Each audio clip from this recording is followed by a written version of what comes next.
ꯆꯍꯤ ꯑꯅꯤꯒꯤ ꯃꯃꯥꯡꯗ ꯊꯥꯗꯣꯛꯇꯨꯅ ꯆꯠꯂꯨꯔꯕ ꯌꯨꯑꯦꯁ ꯇ꯭ꯔꯨꯞꯁꯤꯡ ꯑꯃꯨꯛꯀꯁꯨ ꯍꯟꯅ ꯁꯣꯃꯥꯂꯤꯌꯥꯗ ꯗꯤꯄ꯭ꯂꯣꯏ ꯇꯧꯔꯒꯅꯤ꯫ ꯃꯌꯥꯝ ꯄꯨꯝꯅꯃꯛꯄꯨ ꯑꯅꯧꯕ ꯚꯤꯗꯤꯑꯣ ꯑꯞꯗꯦꯠ ꯑꯃꯗ ꯑꯃꯨꯛꯀ ꯍꯟꯅ ꯇꯔꯥꯝꯅ ꯑꯣꯛꯆꯔꯤ꯫ ꯉꯁꯤꯗꯤ ꯌꯨꯑꯦꯁꯅ ꯃꯈꯣꯏꯒꯤ ꯇ꯭ꯔꯨꯞ ꯑꯃꯨꯛꯀꯁꯨ ꯍꯟꯅ ꯁꯣꯃꯥꯂꯤꯌꯥꯗ ꯊꯥꯖꯤꯟꯒꯗꯧꯔꯤꯕ ꯑꯃꯁꯨꯡ ꯁꯣꯃꯥꯂꯤꯌꯥ ꯍꯥꯏꯔꯤꯕ ꯀꯟꯇ꯭ꯔꯤ ꯑꯁꯤꯒꯤ ꯁꯝꯂꯞꯄ ꯍꯤꯁꯇ꯭ꯔꯤ ꯉꯁꯤ ꯑꯣꯏꯔꯛꯂꯤꯕ ꯃꯁꯤꯒꯤ ꯃꯇꯥꯡꯗ ꯄꯨꯟꯅ ꯌꯦꯡꯃꯤꯟꯅꯁꯤ꯫ ꯏꯍꯥꯟ ꯍꯥꯟꯕꯗ ꯍꯥꯏꯔꯤꯕ ꯀꯟꯇ꯭ꯔꯤ ꯑꯁꯤ ꯑꯐ꯭ꯔꯤꯀꯥꯒꯤ ꯏꯁꯇꯔꯟ ꯊꯪꯕ ꯁꯔꯨꯛꯇ ꯂꯩꯕ ꯀꯟꯇ꯭ꯔꯤꯅꯤ꯫ ꯖꯒꯥ ꯑꯁꯤꯗꯅꯤ ꯑꯩꯈꯣꯏꯅ ꯍꯣꯔꯟ ꯑꯣꯐ ꯑꯐ꯭ꯔꯤꯀꯥ ꯍꯥꯏꯅꯁꯨ ꯈꯪꯅꯕ ꯃꯐꯝ ꯂꯩꯔꯤꯕ ꯑꯁꯤ꯫ ꯍꯥꯏꯔꯤꯕ ꯃꯐꯝ ꯑꯁꯤ ꯍꯧꯖꯤꯛꯀꯤ ꯑꯣꯏꯅꯗꯤ ꯑꯩꯈꯣꯏꯅ ꯀꯟꯇ꯭ꯔꯤ ꯑꯃꯅꯤ ꯍꯥꯏꯕꯗ ꯀꯌꯥ ꯅꯨꯡꯉꯥꯏꯔꯣꯏꯗꯧꯔꯤ, ꯃꯔꯝꯗꯤ ꯍꯥꯏꯔꯤꯕ ꯃꯐꯝ ꯑꯁꯤꯒꯤ ꯂꯩꯔꯤꯕ ꯖꯒꯥꯁꯤꯡ ꯑꯁꯤ ꯃꯤꯑꯣꯏ ꯀꯥꯡꯂꯨꯞ ꯀꯌꯥ ꯑꯃꯅ ꯈꯥꯏꯗꯣꯛꯅꯗꯨꯅ ꯃꯥꯒꯤ ꯖꯒꯥ ꯑꯣꯏꯅ ꯔꯨꯜ ꯇꯧꯗꯨꯅ ꯂꯩꯅꯔꯤ꯫ ꯏꯍꯥꯟ ꯍꯥꯟꯕꯗ ꯍꯥꯏꯔꯤꯕ ꯖꯒꯥ ꯑꯁꯤꯗ ꯏꯖꯤꯞ ꯑꯃꯁꯨꯡ ꯒ꯭ꯔꯤꯁꯇꯒꯤ ꯏꯟꯐ꯭ꯂꯨꯌꯦꯟꯁ ꯇꯧꯕ ꯑꯦꯟꯁꯤꯌꯟ ꯁꯤꯚꯤꯂꯥꯏꯖꯦꯁꯟ ꯑꯃ ꯂꯩꯔꯝꯃꯤ꯫ ꯃꯤꯗꯤꯕꯜ ꯇꯥꯏꯝ ꯄꯦꯔꯠ ꯌꯧꯁꯤꯜꯂꯛꯄꯗ ꯖꯒꯥ ꯑꯁꯤꯗꯁꯨ ꯁꯜꯇꯅꯦꯠ ꯀꯌꯥ ꯑꯃ ꯗꯦꯚꯂꯞ ꯇꯧꯔꯛꯈꯤ, ꯑꯗꯨꯒ ꯃꯈꯣꯏꯁꯤꯡ ꯑꯁꯤꯒ ꯏꯟꯗꯤꯌꯥ ꯑꯃꯁꯨꯡ ꯆꯩꯅꯥꯒ ꯇ꯭ꯔꯦꯗ ꯇꯧꯅꯔꯝꯃꯤ꯫ ꯃꯊꯪꯗ ꯀꯣꯂꯣꯅꯤꯌꯦꯜꯒꯤ ꯏꯔꯥꯗ ꯑꯃꯨꯛ ꯌꯨꯔꯣꯞꯀꯤ ꯀꯣꯂꯣꯅꯤꯌꯦꯜ ꯄꯥꯋꯔꯁ ꯕ꯭ꯔꯤꯇꯦꯟ, ꯐ꯭ꯔꯥꯟꯁ ꯑꯃꯁꯨꯡ ꯏꯇꯂꯤ ꯃꯈꯣꯏ ꯑꯍꯨꯝ ꯑꯁꯤꯅ ꯍꯥꯏꯔꯤꯕ ꯖꯒꯥꯁꯤꯡ ꯑꯁꯤ ꯌꯥꯝꯅ ꯀꯟꯇ꯭ꯔꯣꯜ ꯇꯧꯅꯕꯒꯤꯗꯃꯛꯇ ꯑꯃꯨꯛ ꯌꯥꯝꯅ ꯀꯟꯅ ꯃꯨꯟꯅꯈꯤ꯫ ꯃꯦꯞ ꯑꯁꯤꯗ ꯎꯔꯤꯕ ꯒ꯭ꯔꯤꯟ ꯃꯆꯨꯒꯤ ꯖꯒꯥꯁꯤꯡ ꯑꯁꯤꯅ ꯏꯇꯂꯤꯅ ꯀꯟꯇ꯭ꯔꯣꯜ ꯇꯧꯕ ꯁꯣꯃꯥꯂꯤꯌꯥꯒꯤ ꯖꯒꯥꯁꯤꯡꯅꯤ, ꯑꯗꯨꯒ ꯃꯊꯛꯋꯥꯏꯗ ꯌꯥꯎꯔꯤꯕ ꯕ꯭ꯔꯤꯇꯤꯁꯀꯤ ꯀꯟꯇ꯭ꯔꯣꯜ ꯇꯧꯔꯤꯕ ꯑꯁꯤꯅ ꯑꯉꯥꯡꯕ ꯃꯆꯨ ꯑꯁꯤꯅꯤ, ꯑꯗꯨꯒ ꯌꯥꯝꯅ ꯄꯤꯛꯅ ꯕ꯭ꯂꯨꯒꯤ ꯀꯂꯔꯗ ꯌꯥꯎꯔꯤꯕ ꯑꯁꯤꯅ ꯐ꯭ꯔꯥꯟꯁꯅ ꯔꯨꯜ ꯇꯧꯕ ꯖꯒꯥꯅꯤ꯫ ꯃꯁꯤꯅ ꯃꯔꯝ ꯑꯣꯏꯗꯨꯅ ꯃꯐꯝ ꯑꯁꯤꯗ ꯂꯩꯔꯝꯂꯤꯕ ꯃꯤꯑꯣꯏꯁꯤꯡ ꯑꯁꯤ ꯀꯜꯆꯔꯦꯜꯂꯤ ꯑꯣꯏꯅ ꯁꯣꯃꯥꯂꯤꯌꯥ ꯍꯥꯏꯔꯤꯕ ꯀꯟꯇ꯭ꯔꯤ ꯑꯃ ꯑꯣꯏꯅ ꯂꯩꯔꯝꯕ ꯑꯁꯤꯒꯤ ꯃꯔꯛꯇꯁꯨ ꯕ꯭ꯔꯤꯇꯦꯟ ꯑꯃꯁꯨꯡ ꯏꯇꯂꯤꯒꯤ ꯃꯔꯛꯇ ꯈꯥꯏꯗꯣꯔꯛꯈꯤ꯫ ꯌꯨꯔꯣꯞꯀꯤ ꯀꯣꯂꯣꯅꯤꯌꯦꯜ ꯄꯥꯋꯔꯁꯤꯡ ꯑꯁꯤꯅ ꯏꯟꯗꯤꯌꯥ ꯑꯃꯁꯨꯡ ꯑꯇꯣꯞꯄ ꯀꯟꯇ꯭ꯔꯤꯁꯤꯡ ꯑꯁꯤꯗ ꯇꯧꯕꯒ ꯆꯞ ꯃꯥꯟꯅꯅ ꯃꯐꯝ ꯑꯁꯤꯗꯁꯨ ꯂꯩꯔꯝꯂꯤꯕ ꯔꯤꯁꯣꯔꯁꯁꯤꯡ ꯑꯦꯛꯁꯄ꯭ꯂꯣꯏꯠ ꯇꯧꯕ, ꯑꯗꯨꯒ ꯃꯐꯝ ꯑꯁꯤ ꯇꯣꯈꯥꯏ ꯇꯥꯅꯕꯒꯤꯗꯃꯛꯇ ꯌꯥꯝꯅ ꯀꯟꯅ ꯁꯤꯟꯕꯤꯔꯝꯃꯤ꯫ 1960 ꯌꯧꯁꯤꯜꯂꯛꯄꯗ ꯕ꯭ꯔꯤꯇꯤꯁ ꯁꯣꯃꯥꯂꯤꯂꯦꯟꯗ ꯂꯩꯔꯤꯕ ꯃꯤꯑꯣꯏꯁꯤꯡ ꯑꯃꯁꯨꯡ ꯏꯇꯥꯂꯤꯌꯟ ꯁꯣꯃꯥꯂꯤꯂꯦꯟꯗ ꯂꯩꯔꯤꯕ ꯃꯤꯑꯣꯏꯁꯤꯡ ꯑꯁꯤꯅ ꯄꯨꯟꯁꯤꯟꯗꯨꯅ ꯃꯈꯣꯏꯒꯤ ꯑꯣꯏꯕ ꯇꯣꯉꯥꯟꯕ ꯀꯟꯇ꯭ꯔꯤ ꯑꯃ ꯑꯄꯨꯟꯕ ꯑꯃ ꯁꯥꯒꯠꯅꯕꯒꯤꯗꯃꯛꯇ ꯍꯣꯠꯅꯔꯛꯈꯤ꯫ ꯃꯁꯤꯒꯤ ꯃꯇꯨꯡꯗ ꯁꯣꯃꯥꯂꯤ ꯔꯤꯄꯕ꯭ꯂꯤꯛ ꯍꯥꯏꯕ ꯁꯤꯚꯤꯂꯤꯌꯟ ꯒꯣꯚꯔꯟꯃꯦꯟꯠ ꯑꯃ ꯂꯩꯕ ꯀꯟꯇ꯭ꯔꯤ ꯑꯃ ꯐꯣꯝ ꯇꯧꯈꯤ꯫ ꯃꯁꯤꯒꯤ ꯃꯇꯨꯡꯗ ꯃꯇꯝ ꯈꯔ ꯂꯩꯔꯒ 1969 ꯌꯧꯁꯤꯜꯂꯛꯄꯗ ꯑꯃꯨꯛ ꯌꯨꯅꯥꯏꯇꯦꯗ ꯁꯣꯃꯥꯂꯤꯌꯥ ꯑꯁꯤꯒꯤ ꯄ꯭ꯔꯁꯤꯗꯦꯟꯠ ꯑꯗꯨꯁꯨ ꯑꯃꯨꯛ ꯑꯦꯁꯥꯁꯤꯅꯦꯠ ꯇꯧꯈꯤ꯫ ꯃꯁꯤꯒꯤ ꯃꯇꯨꯡꯗ ꯀꯟꯇ꯭ꯔꯤ ꯑꯁꯤꯗ ꯃꯤꯂꯤꯇꯔꯤ ꯀꯨ ꯑꯃ ꯇꯧꯔꯛꯈꯤ꯫ ꯍꯥꯏꯔꯤꯕ ꯀꯨ ꯑꯁꯤꯗ ꯃꯤꯑꯣꯏꯁꯤꯡ ꯑꯁꯤ ꯑꯅꯥꯗꯤ ꯌꯥꯎꯈꯤꯗꯦ, ꯑꯗꯨꯒ ꯃꯈꯣꯏꯒꯤ ꯒꯣꯚꯔꯟꯃꯦꯟꯠ ꯑꯗꯨ ꯑꯣꯚꯔꯊ꯭ꯔꯣ ꯇꯧꯔꯕ ꯃꯇꯨꯡꯗ ꯃꯤꯂꯤꯇꯔꯤꯅ ꯀꯟꯇ꯭ꯔꯤ ꯑꯁꯤ ꯄꯋꯥꯔꯗ ꯂꯥꯛꯈꯤ꯫ ꯀꯟꯇ꯭ꯔꯤ ꯑꯁꯤꯒꯤ ꯍꯥꯟꯅ ꯂꯩꯔꯝꯂꯤꯕ ꯃꯃꯤꯡ ꯑꯗꯨ ꯍꯣꯡꯗꯣꯛꯇꯨꯅ ꯁꯣꯃꯥꯂꯤ ꯗꯦꯃꯣꯀ꯭ꯔꯦꯇꯤꯛ ꯔꯤꯄꯕ꯭ꯂꯤꯛ ꯍꯥꯏꯅ ꯃꯤꯡꯊꯣꯜ ꯄꯤꯈꯤ, ꯑꯗꯨꯒ ꯃꯇꯝ ꯑꯁꯤꯗ ꯂꯩꯔꯤꯕ ꯑꯁꯤ ꯇꯁꯦꯡꯅꯗꯤ ꯃꯤꯂꯤꯇꯔꯤ ꯗꯤꯛꯇꯦꯇꯔꯁꯤꯞꯅꯤ꯫ ꯃꯁꯤꯒꯤ ꯃꯇꯨꯡꯗ ꯑꯃꯨꯛ 1977 ꯌꯧꯁꯤꯜꯂꯛꯄꯗ ꯁꯣꯃꯥꯂꯤꯌꯥꯒꯤ ꯃꯤꯂꯤꯇꯔꯤ ꯒꯣꯚꯔꯟꯃꯦꯟꯠ ꯑꯁꯤꯅ ꯌꯨꯝꯊꯪꯅꯔꯤꯕ ꯀꯟꯇ꯭ꯔꯤ ꯏꯊꯣꯄꯤꯌꯥ ꯑꯁꯤꯒꯤ ꯌꯥꯝꯅ ꯆꯥꯎꯔꯕ ꯖꯒꯥ ꯑꯃ ꯃꯈꯣꯏꯒꯤꯅꯤ ꯍꯥꯏꯗꯨꯅ ꯏꯊꯣꯄꯤꯌꯥꯗ ꯂꯥꯟ ꯍꯧꯈꯤ꯫ ꯃꯇꯝ ꯑꯁꯤ ꯀꯣꯜ ꯋꯥꯔꯒꯤ ꯃꯇꯝꯅꯤ꯫ ꯏꯊꯣꯄꯤꯌꯥ ꯍꯥꯏꯔꯤꯕ ꯀꯟꯇ꯭ꯔꯤ ꯑꯁꯤꯅ ꯁꯣꯚꯤꯌꯦꯠ ꯌꯨꯅꯤꯌꯟꯗ ꯃꯇꯦꯡ ꯅꯤꯈꯤ꯫ ꯁꯣꯚꯤꯌꯦꯠ ꯌꯨꯅꯤꯌꯟ ꯑꯃꯁꯨꯡ ꯀ꯭ꯌꯨꯕꯥꯅ ꯏꯊꯣꯄꯤꯌꯥꯒꯤ ꯂꯩꯔꯤꯕ ꯃꯤꯂꯤꯇꯔꯤ ꯑꯁꯤꯗ ꯃꯇꯦꯡ ꯄꯥꯡꯂꯛꯈꯤ꯫ ꯅꯥꯀꯜ ꯑꯃꯗ ꯁꯣꯚꯤꯌꯦꯠ ꯌꯨꯅꯤꯌꯟꯅ ꯃꯇꯦꯡ ꯄꯥꯡꯈ꯭ꯔꯕꯅꯤꯅ ꯁꯣꯃꯥꯂꯤꯌꯥꯒꯤ ꯁꯥꯏꯠꯇ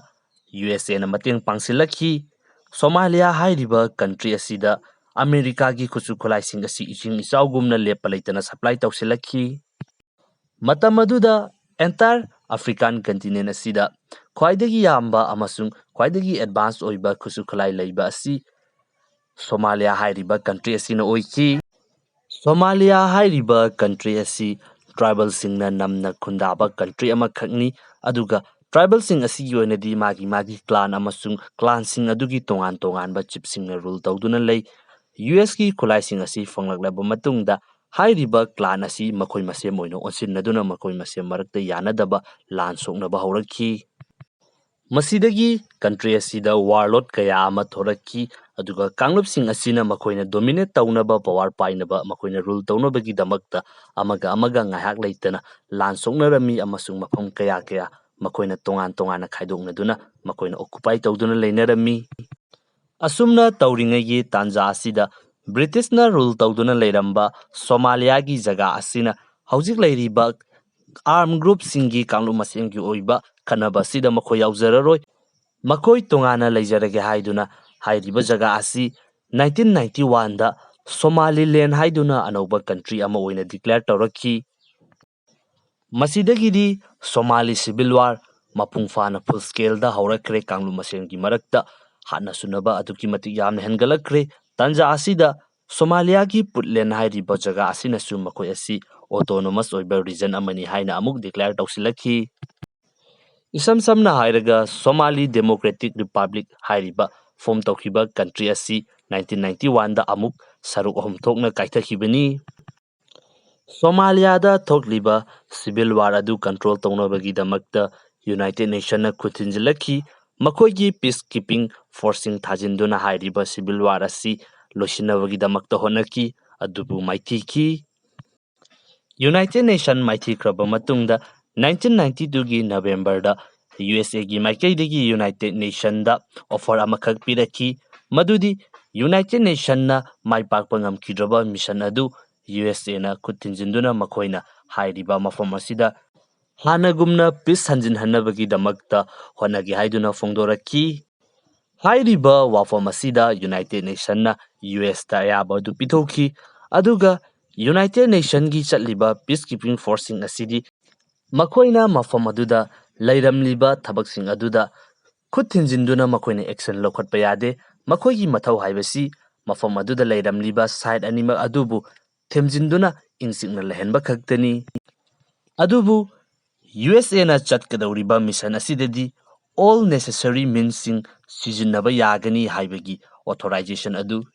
United Nations na piki masigi matungda US na mahaki ally oriba country sing asiga punsinaduna Unified Task Force ama semlaba matungda Somalia da makhoigi troops thajinba horaki 1991 dagi 95 fawbagi matam asida Somalia da civil war asi aduki matik yamna kanki US ki forcing asina civil war asi control tawnabagi damaktani haiduna makhoina atopa country sing dasu tawba adugumna bombing kaya ama chathaba horaki airstrike kaya ama chatharaki US ki asigumlaba thawong asida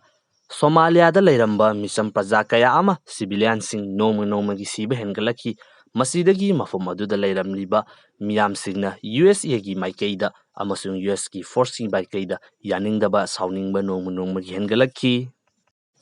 1993 yausilakpada Somalia ki miyam sing asina US ki forcing asida yaningdaba aduki matik yamna henkalaki hairiba tanja asida US ki maikeidagi operation ama Mogadishu hairiba jaga asida pangthoki hairiba operation asi yamna thina maithiki masida Somalia gi leiriba prajasing amasung warlord singna American gi forcing asi lambida fuduna talaki hairiba thawdo asida US soldier taraga mapan siki aduga 73 na aso apan nangki hairiba thawdo asi US ki leiriba media sing asina makhoigi television singda live telecast tawduna US ki citizen singda yenghanki thawdo asigi matungda US ki leiriba citizen sing asina karigidamakta makhoigi taxpayer makhoigi paisa sing asi atopa country amada chatuna sumna manghalibano haiduna miyamna sarkarda pressure yamna pisilaki masina maram oiduna 1994 da US na lead tawduna leiriba forcing asi Somalia thadokduna mareibakta hanki masigi matungda amuk United Nations na anisuba oina Somalia da leiriba fibam asi control tawnabagi damakta peacekeeping forcing amuka thajilaki hairiba asidasu United Nations gi peacekeeping force asi maithiki hairiba peacekeeping force asida India Pakistan Bangladesh su punna yauki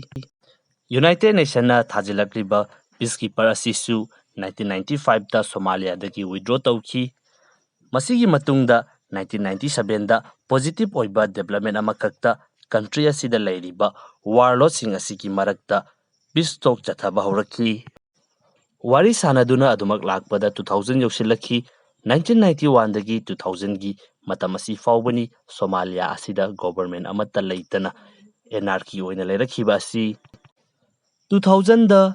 transnational national government ama establish tawki masisu maithiki masigi matungda amuk 2004 da transnational federal government ama semgatki hairiba government asina Somalia gi oiba country gi oiba armed force ama linkatnaba honaki warlordsing nattaba adubu masisu power amasung finance gi oiba resourcing watpa amasung Somalia gi jaga khara khak nattana atopasing control tawba ngamdaba masina chingba sina maram oiduna hairiba sisu maipakpa ngamkhide matam khara insingna leiruba matungda 2005 yokselakpada hairiba country asi hana ki fibamda amuk hanjilaki kanglo masen ki marakta lepa leitana khanaba horaki tanja asida Islamic Courts Union haiba kanglop amasu thorakhi yumthang naduna leiriba country Ethiopia asida US na support tawsilakhi aduga leiriba fibam aduda Ethiopia intervene tawhanki US na back tawba Ethiopian military intervention aduna Somalia da ahongba kharadi lakpa uki Somalia gi leiriba government aduna southwestern thangba saru asida leiriba jaga sing asigi jaga kaya ama makhugi control da lausinba ngamki aduga Islamic Court Union hairiba kanglop asisu machen mache tana thugaiki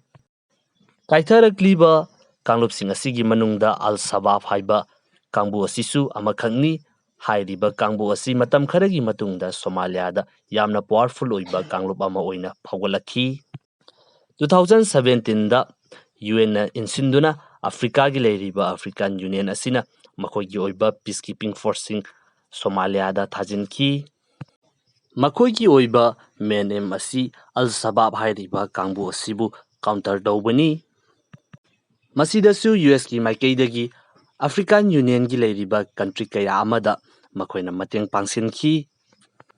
2012 yoksilakpada amuk mafam aduda leiriba warlord singi marakta amukka suhanna peace talk chathaba horaki masida anauba provisional constitution ama pass tawki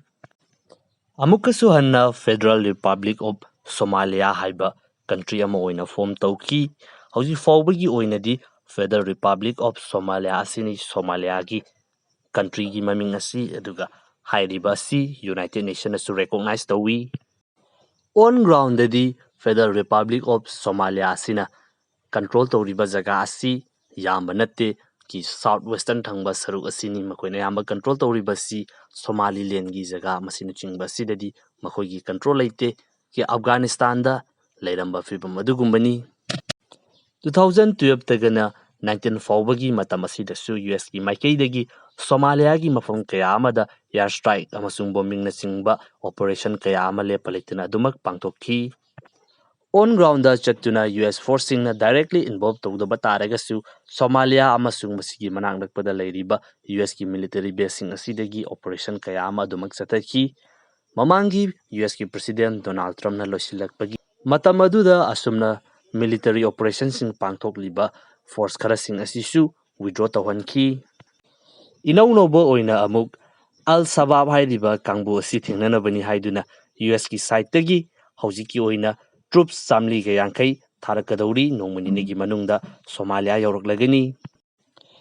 US ki masigi khongthang asidasu political oiba maram ama yauri madudi matam kharagi mamangda 2022 February da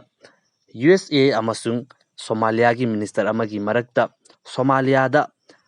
US ki company singna thawsing lauthoknabagi damakta wafam ama phongdonakibani madu yanaraba matungda hairiba wafam adu miyam mamangda thorakpadagi miyam khangnarakpadagi Somalia gi president na wafam adu yaroi haiduna amuk deny tawkhibani hojik asi Somalia da election pangthokiba kuidri anauba president ama Somalia da lakre anauba president asina government da lakpada USA ki maikeidagi yamna kanna harauba phongdokhi Somalia hairiba country asi gas amasung oil gi natural reserve yamna leiba country amakhangni US ki hanba interest asi ekhuna adumak ubo fangle anisuba maram asina US na amukka hanna makogi troops asi Somalia da on ground da leiraba matamda Somalia gi leiriba government gi makogi official sing asida US ki khusukholai sing makogi company singi asina sariba khusukholai sing asi amuk yonsinabagi damakta honaba masina chingba asisu oirakpa yai haiduna expert kaya amana yamna kana phungdoknari